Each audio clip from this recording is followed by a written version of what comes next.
छत्रपति शिवाजी महाराज की बढ़ती हुई लोकप्रियता बीजापुर के शासकों को रास नहीं आ रही थी और जब छत्रपति शिवाजी महाराज ने यशवंतराय मौर्य को हराकर जवाली किले को जीत लिया, इससे तो बीजापुर के शासक अली आदिल शाह की बौखलाहट और ज़्यादा बढ़ गई। उसने अपने दरबार में सभी सरदारों को बैठक बुलाई। इस बैठक का मुख्य एजेंडा था कि शिवाजी महाराज की गतिविधियों को कैसे रोका जाए। आदिल शाह का प्रशासन चलाने वाली बड़ी बेगम भी यहाँ पर मौजूद थी। बड़ी बेगम ने सभी सरदारों से पूछा कि बताओ शिवाजी को कौन पकड़ कर लाएगा, लेकिन कोई भी सरदार सीधे शिवाजी महाराज से नहीं बढ़ना चाहता था। तभी एक 7 फीट ऊंचा व्यक्ति शिवाजी महाराज को पकड़ने का जिम्मा उठाता है, जिसका नाम था अफजल खान।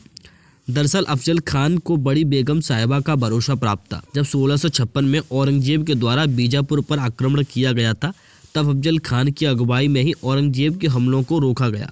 डेनिस किनकेड अपनी किताब शिवाजी द ग्रैंड रिबेल में लिखते हैं कि अफजल खान ने ऐलान किया कि वो शिवाजी को बंदी बनाकर लाएगा, वो भी बिना अपने घोड़े से उतरे हुए। दरअसल अफजल खान और शिवाजी महाराज के बीच पुरानी दुश्मनी थी। एक समय पर अफजल खान और शिवाजी महाराज के पिता शाहजी राजे भोंसले बीजापुर की सेना में काम करते थे। तब अफजल खान ने शाहजी राजे भोंसले को देशद्रोह के आरोप में बीजापुर से निकलवा दिया और 1654 में शिवाजी महाराज के बड़े भाई संभाजी को भी मरवाने में अफजल खान का हाथ था। अफजल खान अप्रैल 1659 में बीजापुर से 5000 घुड़सवार और 7000 पैदल सैनिक और तोपों से सुसज्जित सेना लेकर राजगढ़ की ओर रवाना होता है। जैसे ही शिवाजी महाराज को अफजल खान के आक्रमण के बारे में पता चलता है, तब शिवाजी महाराज माता जीजाबाई का आशीर्वाद लेकर प्रतापगढ़ की ओर रवाना होते हैं। शिवाजी महाराज बहुत ही बुद्धिमान व्यक्ति थे। उनको पता था कि उनकी छोटी सी सेना खुले मैदान में अफजल खान का मुकाबला नहीं कर सकती, इसलिए उन्होंने प्रतापगढ़ को चुना, क्योंकि प्रतापगढ़ घनी आबादी में जंगलों के बीच था और पहाड़ी क्षेत्र में लड़ने का शिवाजी महाराज की सेना को अच्छा खासा अनुभव था।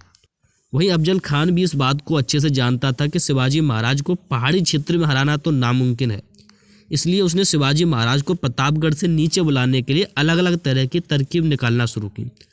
अफजल खान को सबसे पहले शिवाजी महाराज के परिवार द्वारा सर्वाधिक पूजनीय तुलजापुर में भवानी मंदिर को निशाना बनाया। फिर पंढरपुर के विट्ठल मंदिर की ओर बढ़ा। रास्ते में उसने कई सारे मंदिरों को ध्वस्त कर दिया, लोगों से जबरन वसूली भी की ताकि वो शिवाजी महाराज को उकसाकर नीचे बुला सके। लेकिन शिवाजी महाराज उसकी इस चाल को अच्छी तरह से समझ रहे थे।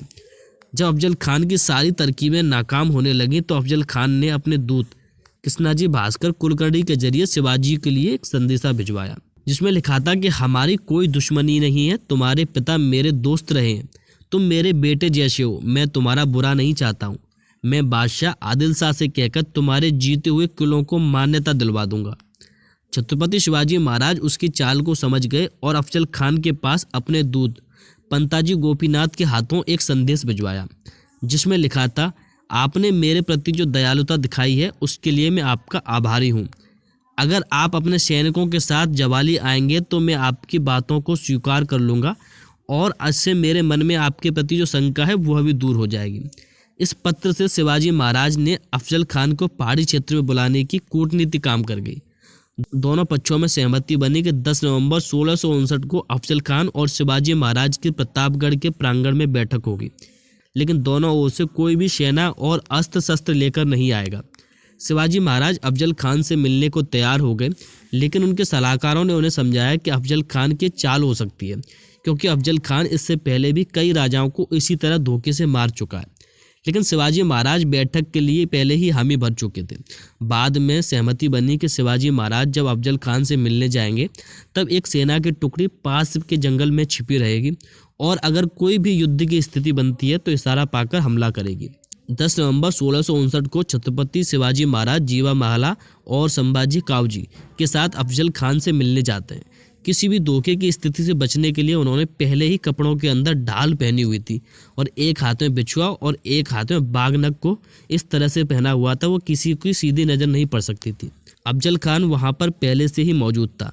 जैसे ही उसने शिवाजी महाराज को देखा, उसने बाहें फैलाई और शिवा शिवा कहते हुए गले से लग गया। शिवाजी कद में अफजल खान से बहुत छोटे थे और सिर्फ उसके कंधे तक ही आते थे। कुछ सेकंड में अफजल खान ने शिवाजी महाराज की गर्दन को अपने बगल में दबाकर सीधे हाथ से चाकू से वार करने लगा, लेकिन शिवाजी महाराज ने कपड़ों के अंदर जिरह अख्तर पहन रखा था, इसलिए उन पर इसका कोई असर नहीं हुआ। इसके बाद शिवाजी महाराज अपने बागनक से उस पर हमला करके उसकी आंतों को बाहर निकाल लेते हैं। इसके बाद अफजल खान धोखा धोखा चिल्लाकर बाहर भागता है। तभी अफजल खान का दूत कृष्णाजी भास्कर शिवाजी पर हमला करते हैं, लेकिन जीवा महिला ने उनके हमले को अपने ऊपर ले लिया। इधर कावजी भागते हुए अफजल खान को सिर को काट लेते हैं और इशारा पाते ही जंगल में छुपे हुए शिवाजी महाराज के सैनिकों ने हमला बोल दिया। उधर से अफजल खान की भी सेना तैयार थी। दोनों में युद्ध हुआ, लेकिन कुछ ही समय बाद शिवाजी महाराज की सेना ने अफजल खान की सेना को बुरी तरह हरा दिया और अफजल खान के बेटे फजल खान को भी पकड़ लिया, लेकिन बाद में उनके बेटे को छोड़ दिया गया।